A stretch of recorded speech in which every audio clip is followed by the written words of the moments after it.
সময়ে যে বাংলার স্বাধীনতার সূর্য পতন হয় 1757 পলাশীর অম্রকাননে, সেটির ইতিহাস, তারপরে মীর নিসার আলী তিতুমিরের বিদ্রোহ আন্দোলন, তারপরে আপনার ফরাইজি হাজি শরীয়তুল্লাহর ফরাইজি আন্দোলন, দুদুমিয়ার আন্দোলন, এগুলো সবগুলো উনি শুরুতে উল্লেখ করেছেন। এবং বলতে বলতে সর্বশেষে আমাদের আহলে হাদিসদের দিকপাল পুরুষ আল্লামা আব্দুল্লাহ আল কাফি আল কুরাইশি, ডক্টর আব্দুল বারী, তাদের পর্যন্ত উনি নাম বলতে থেকেছেন। এবং মধ্যে আরও যারা আমাদের সালাফ চলে গেছে, ভারত উপমহাদেশের মিয়া নাজির হুসাইন দেহলভী, শাহরুল্লাহ মহাদিস দেহলভী, শাহ ইসমাইল শহীদ, যেটা 1831 সালের বালাকোটের প্রাঙ্গণে তার যে জিহাদ আন্দোলন, সৈয়দ আহমদ বেরলভী, এগুলো ধারাবাহিকভাবে উনি বলতে থেকেছেন। এবং সর্বশেষে উনি যেটা বলতে চেয়েছেন এরপরেই, সেটি হচ্ছে নবীদের দাওয়াত। নবীদের দাওয়াত ছিল লা ইলাহা ইল্লাল্লাহ। একদম নবীদের সিরিয়ালে একদিক থেকে নাম বলতে থেকেছেন আদম, নূহ, মুসা, ঈসা, হারুন, ইসহাক, ইয়াকুব, মুহাম্মদ সাল্লাল্লাহু আলাইহি ওয়াসাল্লাম পর্যন্ত সকল নবীর একটাই দাওয়াত ছিল, সেটা হচ্ছে লা ইলাহা ইল্লাল্লাহ। এটাই ঠিক মানুষের বিশ্বাসে, বিশেষ করে খ্রিস্টানদের, তাকে আল্লাহ সুবহানাহু ওয়া তাআলার সন্তান হিসেবে স্বীকৃতি দেওয়া, নাউজুবিল্লাহ, সেটি বলতে গিয়ে সূরা ইখলাসের কথা বলেছেন। এবং মুসলমানদের যে পরিষ্কার আকীদা, যে আদম আলাইহিস সালাম যদি পিতা মাতা ছাড়াই তৈরি হতে পারে, তাহলে অবশ্যই পিতা ছাড়া ঈসা আলাইহিস সালাম তৈরি হতে পারে, এটা অস্বাভাবিক কিছু না। শুধু তাই নয়, হাওয়া আলাইহা সালাতু ওয়াস সালাম তো মাতা ছাড়াই তৈরি হয়েছে, শুধু পিতা থেকে তৈরি হয়েছে।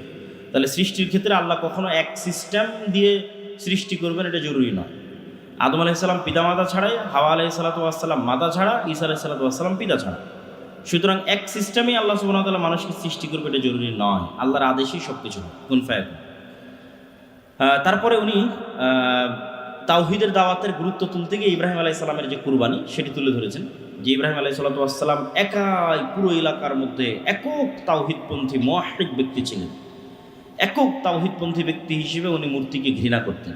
এবং ওনার তাওহীদের যে সন্ধান পাওয়ার রাস্তা, যে উনি সূর্য হোক, চন্দ্র হোক, কোনো কিছুকেই আল্লাহর সমতুল্য মনে না করে, যেভাবে উনি শুধুমাত্র এই সূর্য চন্দ্র যিনি সৃষ্টি করেছে, ফাতিরুস সামাওয়াতি ওয়াল আরজ যিনি আছেন, তার উদ্দেশ্যে নিজেকে সমর্পণ করা, এই যে তাওহীদের আকীদা এবং বিশ্বাস, সেটিকে সামনে রেখে সবগুলো মূর্তিকে ভেঙে ফেলা, ওটা উনি ধারাবাহিক কোরআনের আয়াত দিয়ে তুলে ধরেছেন। যে মান ফাআলা হাযা বিআলিহাতিনা, কে আমাদের এই ইলাহদের ভেঙে ফেললো। তো মানুষজন বলল যে সামি'না ফাতাই, আমরা একজন যুবকের নাম শুনেছি, মানুষটাকে ইব্রাহিম বলে, সে তাওহীদপন্থী, সেই ভাঙতে পারে। আর দ্বিতীয় কোনো তাওহীদপন্থী ব্যক্তি এই জমিনে নাই যে ভাঙতে পারে। এভাবে ধারাবাহিকভাবে ইব্রাহিম আলাইহিস সালামকে আগুনে নিক্ষেপ করা, আগুন থেকে বের হয়ে আসা, কুলনা ইয়া নারু কুনি বারদাম ওয়া সালামান আলা ইব্রাহিম। তো এই তাওহীদের জন্য ইব্রাহিম আলাইহিস সালামের যে কষ্ট এবং পরিশ্রম, সেটিকে তুলে ধরেছেন। এবং এখান থেকে উনি সারমর্ম বলেছেন এটা, যে মুসলমানের গর্দান, মুসলমানের ঘাড়, কখনো কোনো পাথর, কোনো মূর্তি, কোনো গাছ, কোনো নদী, কোনো মানুষ, আল্লাহ ব্যতীত আর পৃথিবীতে যা কিছু আছে, কোনো কিছুর সামনে নত হয় না এবং নত হতে পারে না। এটি হচ্ছে ইসলাম এবং তাওহীদের মূল বিশ্বাস। দ্বিতীয়, উনি চলে গেছে রাসূল সাল্লাল্লাহু আলাইহি ওয়াসাল্লামের সম্মান এবং রাসূল সাল্লাল্লাহু আলাইহি ওয়াসাল্লামের আনুগত্য। মাই ইউতিউর রাসূল ফাকাদ আতা আল্লাহ। উনি বললেন যে দুনিয়াতে যারই আনুগত্য করা হোক না কেন, এটা তার আনুগত্য করা হয়। একমাত্র রাসূলের আনুগত্য করলে কার আনুগত্য করা হয়? একমাত্র রাসূলের আনুগত্য করলে কার আনুগত্য করা হয়? আল্লাহ। এবং কোরআনের এটা আয়াত, মাই ইউতিউর রাসূল ফাকাদ আতা আল্লাহ। তো রাসূল সাল্লাল্লাহু আলাইহি ওয়াসাল্লাম কখনো নিজে থেকে কথা বলেন না। লা ইয়ানতিকু আনিল হাওয়া ইন হুয়া ইল্লা ওয়াহয়ুন ইউহা। তিনি যদি কখনো কথা বলেন, তাহলে সেটি হচ্ছে আল্লাহ সুবহানাহু ওয়া তাআলার পক্ষ থেকে পাওয়া ওহীর মাধ্যমেই তিনি কথা বলেন, কখনো নিজে থেকে কোনো কথা বলেন না। এরপরে রাসূল সাল্লাল্লাহু আলাইহি ওয়াসাল্লামের সাথে এবং তার সাহাবীদের সাথে তিনটে জিনিসের উনি দাবি করেছে। যদিও একটা তথ্য আমি मैं थोड़ा इस्लाह करना भी नहीं, उस इन्फॉर्मेशन को थोड़ा सही करना चाहता हूँ। अल्लाह साहब, बांग्लादेश में कादियानी मौजूद है। हम पिछले दिन जो पंचगढ़ में प्रोग्राम के लिए गए थे, वो ख़त्म नबूवत के ऊपर था। पंचगढ़ में सबसे ज़्यादा कादियानी मौजूद है। तो ওনাকে এমনি বাংলাদেশ में कम है, কাদিয়ানি कम है, শিয়া कम है। তো আমি ওনাকে বলেছিলাম যে বাংলাদেশে কাদিয়ানি এবং শিয়া কম, নাই বললেই চলে। তো উনি মনে করেছে যে বাংলাদেশে হয়তো কাদিয়ানি একদমই নাই। তো কিন্তু বাংলাদেশে কাদিয়ানি কিন্তু আছে, এবং বাংলাদেশে এখন পর্যন্ত কাদিয়ানিদেরকে কাফের ঘোষণা করা হয়নি। তো এই জন্য উনি এই তিনটে দাবি আপনাদের সামনে আজকে তুলে ধরেছে। একটা হচ্ছে খতমে নবুওয়াত, একটা হচ্ছে হুরমাতে রাসূল, আর আরেকটা হচ্ছে দিফায়ে সাহাবা। খতমে নবুওয়াত মানে আল্লাহর নবীর পরে আর দ্বিতীয় কেউ নবীর দাবি করতে পারবে না। আল্লাহর নবীর পরে আর দ্বিতীয় যদি কেউ নবী দাবি করে, মুসাইলামা কাজ্জাব হোক, আসাদ আল আনাসি হোক, আর মির্জা গোলাম আহমদ কাদিয়ানি হোক, এদের অনুসারী সবাই কি? একটু জোরে বলেন তো, এদের অনুসারী সবাই কি? কাফের। এবং এটা বাংলাদেশে রাষ্ট্রীয়ভাবে আইন পাশ করা উচিত না উচিত নয়? উচিত। তো এটির পক্ষে যেন আমরা আওয়াজ উঠাই এবং কাজ করি, সেটার একটা দাবি দিয়েছেন। এবার হুরমাতে রাসূল। হুরমাতে রাসূল মানে আল্লাহর নবীর সম্মান, তথা আল্লাহর নবীকে কেউ গালি দিলে তার শাস্তি কি? রাসূল সাল্লাল্লাহু আলাইহি ওয়াসাল্লামকে কেউ কটূক্তি করলে তার শাস্তি কি?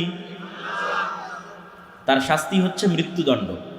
তো পাকিস্তানে তারা একটা স্লোগান দেয় যে রাসূল সাল্লাল্লাহু গোস্তাখে রাসূল কি একই সাজা সারতান সে জুদা, মানে গোস্তাখে রাসূলের একটাই শাস্তি, সেটা হচ্ছে মাথা শরীর থেকে আলাদা করে দিতে হবে। তো হুরমাতে রাসূলের উপর বাংলাদেশে কোনো আইন নাই, রাসূল সাল্লাল্লাহু আলাইহি ওয়াসাল্লামের সম্মানের উপর কোনো আইন নাই।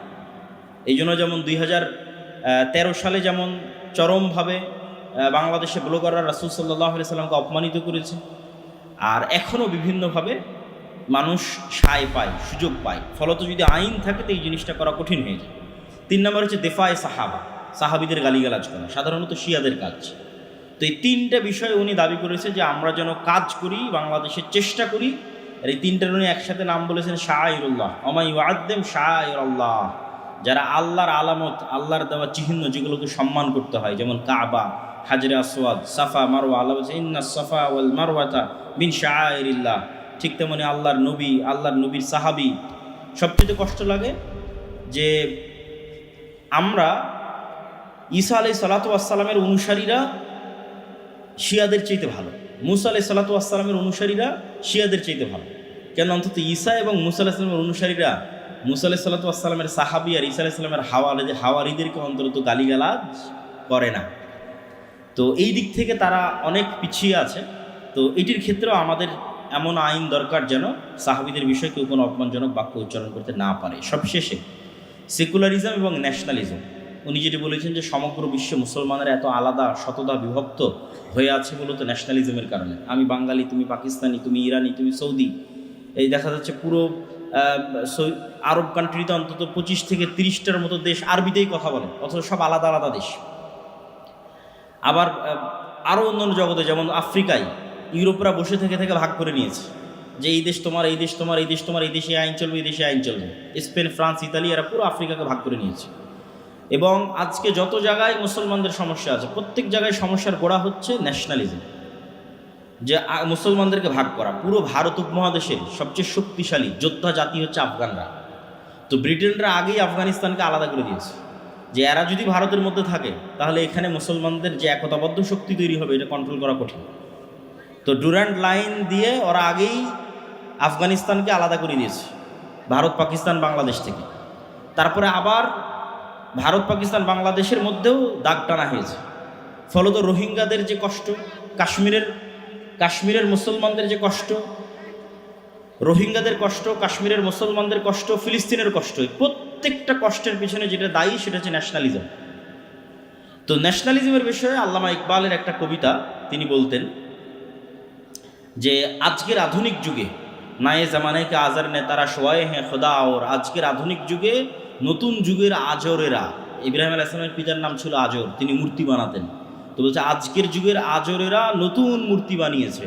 তো আজকের যুগের আজরেরা যত মূর্তি বানিয়েছে, ইনসারে খোদাও মে বড়া সবসে ওয়াতান হ্যাঁ, আজকের পৃথিবীতে যত মূর্তি বানানো হয়েছে তার মধ্যে সবচেয়ে বড় মূর্তি হচ্ছে নিজ মাতৃভূমি তথা নিজ দেশের প্রতি ভালোবাসার কথা বলে আর এক মুসলিম দেশের মুসলমান ভাইয়ের প্রতি ঘৃণা এবং হিংসা লালন করা। এটাই চলছে সারা পৃথিবীতে। এটাই বলা হচ্ছে যে ন্যাশনালিজম, জাতীয়তাবাদ। ইসকা জো পেরাহান হ্যায় ও মাযহাব কা কাফান হ্যায়। আল্লামা ইকবাল বলছেন যে ন্যাশনালিজম হচ্ছে দিন বা ইসলামের কাফন। কত ভয়ঙ্কর হতে পারে ন্যাশনালিজম, যে ইসলাম এবং দিনের মৃত্যু ঘটানোর জন্যই ন্যাশনালিজমের উত্থান হয়েছে। সবচেয়ে কষ্ট হচ্ছে যে ইসলামকে দাবিয়ে রাখার জন্য, মুসলমানদেরকে দাবিয়ে রাখার জন্য যে থিওরিগুলো পৃথিবীতে এসেছে, তার মধ্যে যেমন একটা ন্যাশনালিজম, ঠিক তেমনই একটা সেকুলারিজম, ঠিক তেমনই একটা ডেমোক্রেসি, গণতন্ত্র। তো সেকুলারিজম হচ্ছে রাষ্ট্র থেকে দিনকে আলাদা করে দেওয়া।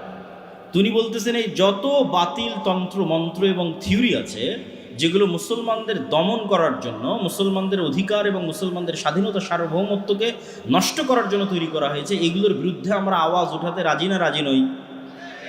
এগুলোর বিরুদ্ধে আওয়াজ ওঠানোর উনি আপনাদেরকে আহ্বান দিয়েছে। এবং ওনার সর্বশেষ যেটি কথা সেটি হচ্ছে কালেমা লা ইলাহা ইল্লাল্লাহ। এটি হচ্ছে সকল মুসলমানদের মধ্যে আল উখুওয়া আল ইসলামিয়ার একমাত্র ভিত্তি। এটির উপর ভিত্তি করে সারা পৃথিবীর সকল মুসলমানদের একত্রিত হওয়ার আহ্বান দিয়েছেন। আল্লাহ সুবহানাহু ওয়া তাআলা মুসলমানদের সেই তৌফিক দান করুক, আল্লাহুম্মা আমিন। তো তবে এটা একদিন অবশ্যই হবেই, কিন্তু সেটির চেষ্টা, সেটির পরিশ্রম, সেটির দাওয়াত আমাদের দিয়ে যেতে হবে। সর্বশেষে আমরা আমাদের এই অনুবাদ কার্যক্রমটি আর দীর্ঘায়িত করব না। আমার পরেই এখনই আপনাদের শ্রদ্ধা ওস্তাদ শেখ আব্দুর রাজ্জাক বিন ইউসুফ তিনি স্টেজে আসবেন এবং তার বক্তব্য নিয়ে কথা বলবেন। তবে তার আগে আরেকটি ঘোষণা, ওই ঘোষণা দেওয়ার মধ্যে ছুটে গেছিল, সেটি হচ্ছে আদ-দাওয়া ইলাল্লাহর সাথে যারা মহিলা মক্তব নিয়ে কাজ করতে চান, মেয়েদের মক্তব শিক্ষা নিয়ে কাজ করতে চান, তারা আমাদের মেয়েদের প্যান্ডেলে আস-সাবিরাত নামের যে ছোট্ট স্টল আছে সেটিতে যোগাযোগ করবেন এবং দেখা করবেন। অনেকেই আমাদের সাথে যোগাযোগ করেন যে মেয়েদের মক্তব শিক্ষার জন্য আলাদাভাবে, শুধু মহিলাদের, গ্রামের মহিলাদের নিয়ে মক্তব শিক্ষার জন্য মহিলা শিক্ষিকা, তাদের ট্রেনিং, এগুলোর ব্যবস্থা আমরা কীভাবে করতে পারি। তো তারা সেখানে যোগাযোগ করলে